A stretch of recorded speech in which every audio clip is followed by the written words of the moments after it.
பெற்றுள்ளார். அவர் 9 உயரிய விருதுகள் பெற்றார்.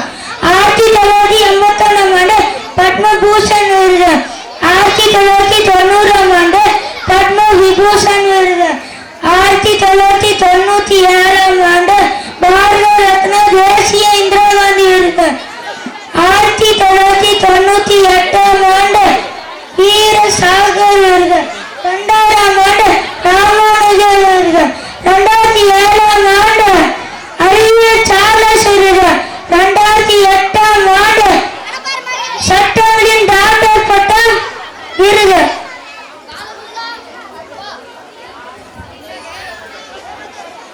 2010ஆம் ஆண்டு பொறியியல் டாக்டர் பட்டம் விருது, 2012ஆம் ஆண்டு சட்டங்களின் டாக்டர் பட்டம் புரஸ்கார விருது.